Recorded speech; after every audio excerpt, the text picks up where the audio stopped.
जय सिया राम। आप देख रहे हैं law in the spiritual secret.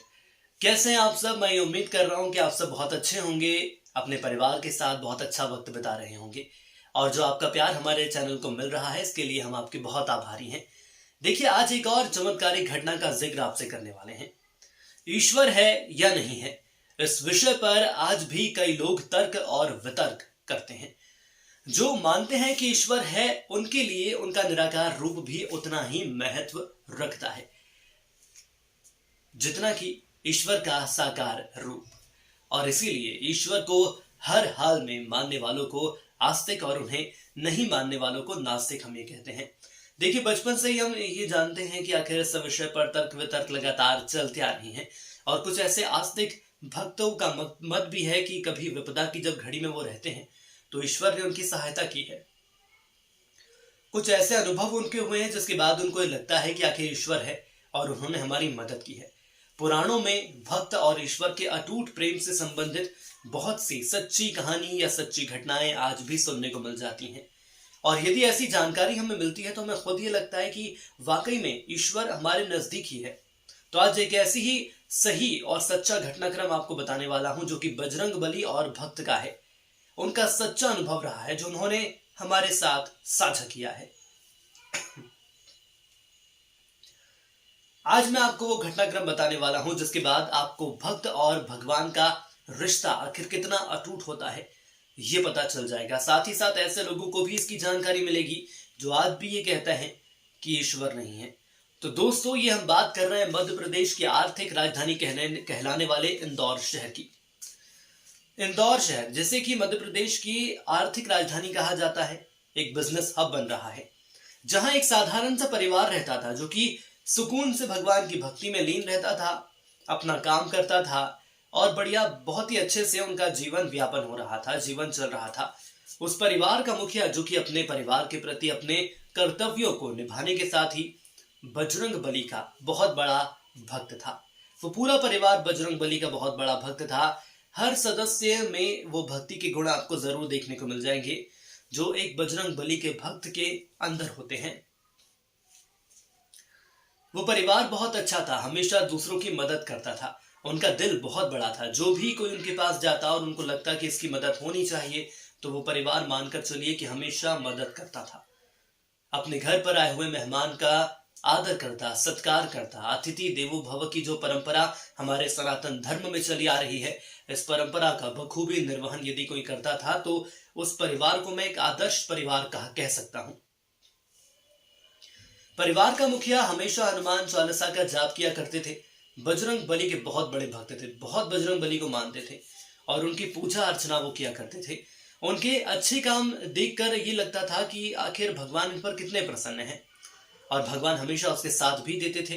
क्योंकि यदि आप दूसरों की मदद कर रहे हैं, आज कलयुग का दौर है, आप दूसरों की मदद करेंगे तो ईश्वर आपकी मदद करेगा। उसके साथ उसके बच्चे भी, पत्नी भी और उसके भगवान की पूजा पाठ करते थे। माता पिता जो उनके दादा दादी थे वो भी भगवान का पूजा पाठ करते थे। देखिए, एक दिन की बात है जब वो आदमी बहुत बीमार हो जाता है। जैसा कि मैंने आपको पहले बताया कि मध्यम वर्गीय परिवार था वो। उसके घर वाले उसको हॉस्पिटल लेकर जाते हैं और जब वह हॉस्पिटल में उसको लेकर जाते हैं उस वक्त उन्हें इस बात का एहसास होता है कि लक्ष्मी जी की कृपा होना कितना जरूरी है। डॉक्टर उनको बताता है कि अभी आज की तारीख में आपको 2 लाख रुपए जमा करवाने पड़ेंगे। 2 लाख रुपए एक मध्यम वर्गीय परिवार के लिए बड़ी रकम होती है। आप यदि चाहते हो कि इलाज हो जाए तो आप आज ही पैसे जमा करा दो और उसके बाद इनके दिल का ऑपरेशन करना पड़ेगा। लेकिन दोस्तों, उनके पास इतने पैसे नहीं होते हैं।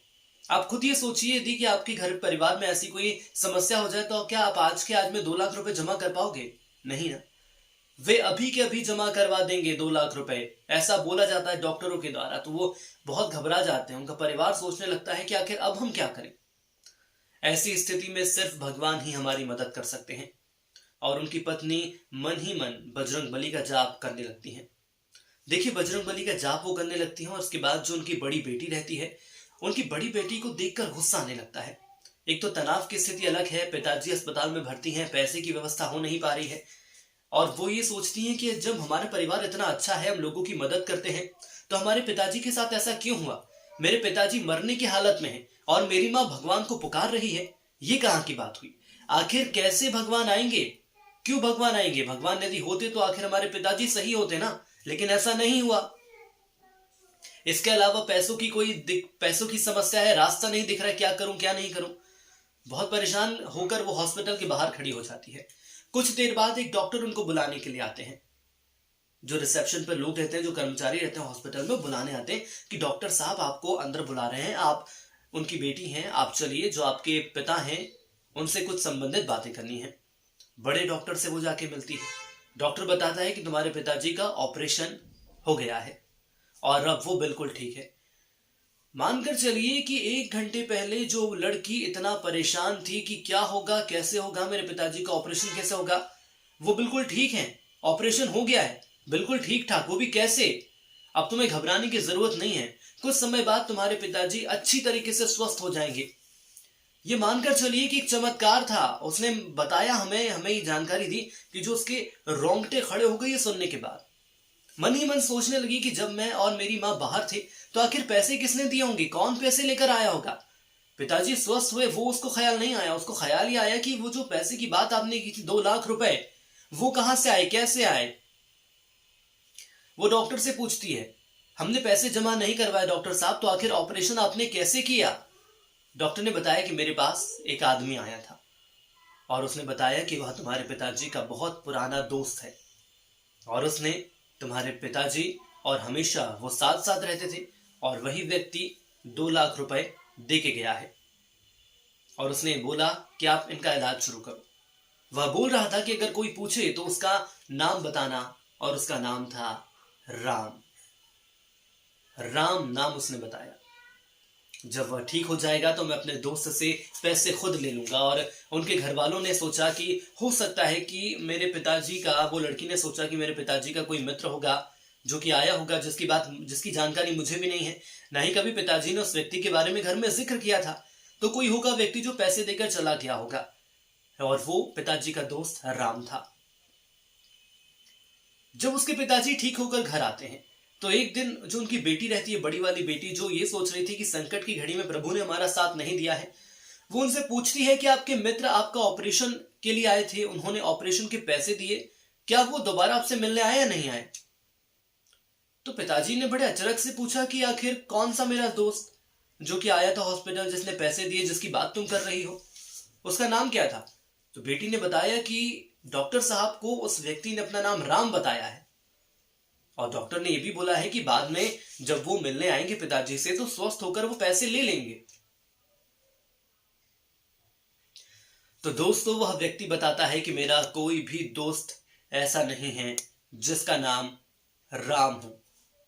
राम नाम का मेरा कोई भी दोस्त नहीं है और ना ही मैं राम नाम के किसी व्यक्ति को जानता हूं।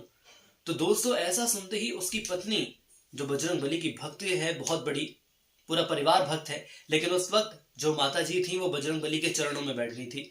वो जरूर समझ जाती हैं कि ये कोई नहीं तो ये बजरंगबली ही है। उन्होंने आकर हमारी मदद की है और उन्होंने ही ऑपरेशन के लिए पैसे दिए हैं। ऐसे सच्चे घटनाक्रम क्या आप सोच सकते हैं। बहुत जानने की कोशिश करने के बाद जब उन्हें कोई भी राम नाम का व्यक्ति नहीं मिला, ना ही कोई ऐसा आदमी मिला, ना ही उनके ऑफिस में, ना ही उनके परिचित में, ना ही कोई रिश्तेदार में, कोई समाज में, और उसके बाद लंबा वक्त बीत गया, वो आज भी स्वस्थ हैं, आज तक कोई पैसे लेने उनसे नहीं आया, तो पूरा का पूरा परिवार हनुमान जी के सामने खड़ा हो जाता है और उनको धन्यवाद देता है। बहुत खुश होते हैं वो सब। कितनी मुश्किल की घड़ी में भगवान ने खुद आकर उनकी मदद की। और वो लड़की जो बड़ी बेटी है वो भी हनुमान जी की भक्त है, लेकिन उस वक्त ऐसा दौर था, तनाव की स्थिति थी, जब उसने मन ही मन ये सोचा भगवान के सामने हाथ जोड़कर कि बजरंगबली मुझे माफ करिएगा, मैंने आप पर विश्वास नहीं किया, ये मेरे जीवन की सबसे बड़ी गलती थी और आज के बाद ऐसी गलती मैं कभी नहीं दोहराऊंगी। और आज की वो बात है, वो हमेशा साथ रहते हैं, खुश रहते हैं। संकट की घड़ी में प्रभु ने उनका साथ दिया है। कुछ ऐसे ही चमत्कार, कुछ ऐसी ही सच्ची जानकारियां लेकर मैं आपके बीच फिर मौजूद रहूंगा, लेकिन आप हमेशा ये ध्यान रखिए कि कभी भी प्रभु पर आप अपना विश्वास मत डगमगाइए। कभी भी संकट की घड़ी में भगवान को मत भूलिए। आप ये मत सोचिए, देखिए प्रभु भी परीक्षा लेते हैं, परीक्षा उन्हीं के लेते हैं जो उनके प्रिय होते हैं। तो परीक्षा की घड़ी आपके सामने जरूर आएगी, लेकिन उस घड़ी में आप कभी घबराइएगा मत। हमेशा यही कोशिश करिएगा कि संकट यदि प्रभु ने दिया है तो संकट से निकलने का भी रास्ता वही आपको बताएंगे। आपको वीडियो हमारा पसंद आया तो जरूर इसे लाइक करें, हमारे चैनल को सब्सक्राइब करें। कुछ ऐसी ही जानकारी लेकर आपके बीच फिर मौजूद रहेंगे। जय सिया राम।